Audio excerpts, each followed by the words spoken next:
Hi, it's Chef Rick, and today I'm making flapjacks. Right, this is probably the easiest video that you're going to see. We're going to first of all take our tin. This is a 20 centimetre by 20 centimetre cooking tin thing. I'm greasing it, which means basically rubbing butter all around it, just so you don't get your fingers dirty. You tear off a bit of the pack of butter, it just makes it easier to spread around. Cover everything really easily. It's just going to make this slide out nicer, and it also puts a light golden colour on the outside of the flapjacks.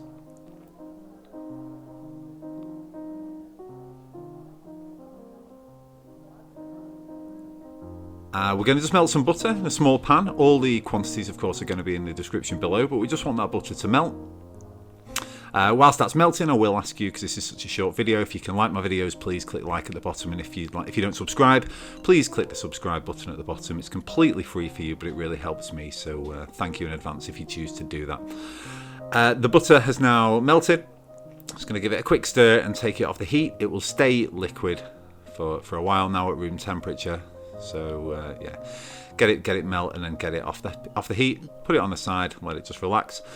Now in a mixing bowl, so we're going to add our porridge oats, rolled porridge oats, soft brown sugar, the melted butter, which is now at room temperature, and a couple of tablespoons, 2 to 3 tablespoons of golden syrup. So that's about 2.5 tablespoons, I would say. And we're just going to give that all a really good mix together. Use a spoon for this, don't get your hands in there, you're just going to get covered. It's all going to stick to you, so just get it all mixed together, make sure that all the butter's combined. You'll feel the texture as it starts to all combine. It's still going to be fairly loose, but you'll know when all the butter is combined. You'll just see that there's no liquid and it all goes a slightly darker colour.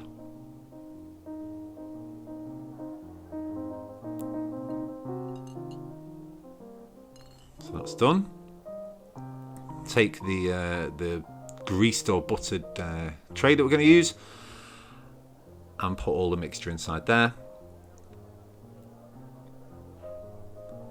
And now all we want to do is flatten that down and get it all nice and smooth into all the corners. Now I'm not going to speed this bit up because I want to show you how sort of the type of pressure that you want to be putting on there. You don't want to be, packing it in as tight as you can get.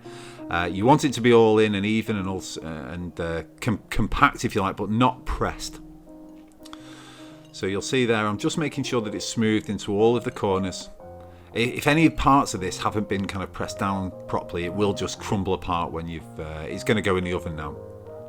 But after that, if there are any bits that you hadn't quite pressed down properly, then it will just become way too crumbly and it won't hold together. Likewise, if you don't kind of press it down as evenly as I'm doing, making sure that it's all even, when you slice this into individual flapjacks, some of them will be kind of way bigger than the others, some will be a bit skinny. So take your time on this bit. It doesn't take long at all, but just make sure that you've pressed that down nicely.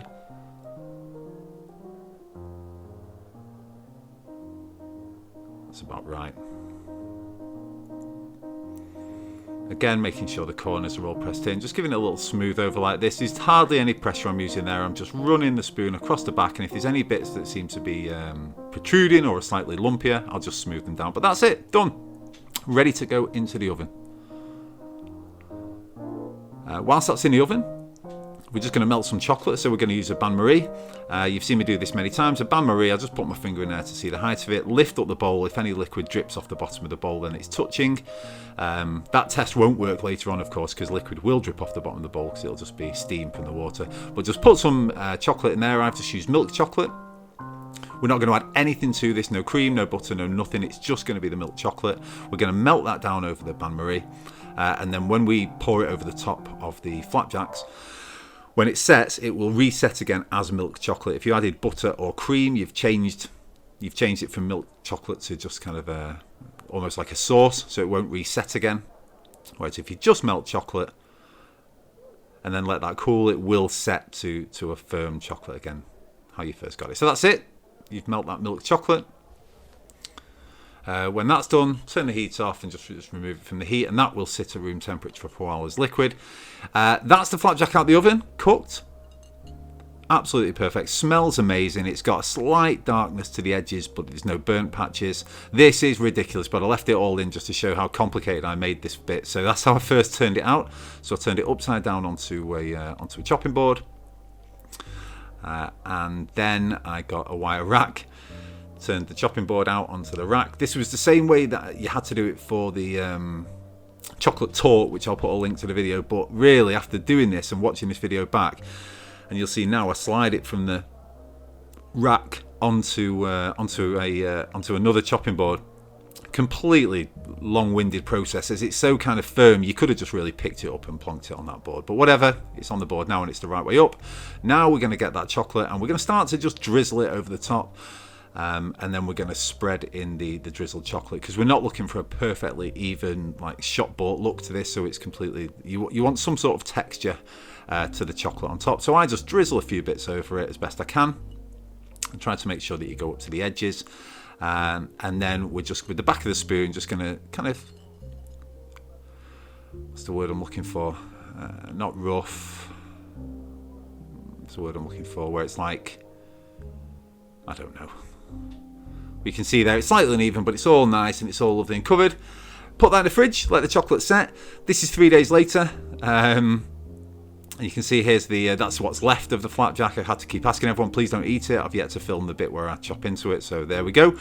Look at it, it's absolutely perfect. It's flapjack. It's very, very easy to make. You can add any different ingredients, chocolate chips, fruit. You don't have to put a chocolate top on it. You can customize it in any different ways, but this is as basic as a flapjack gets.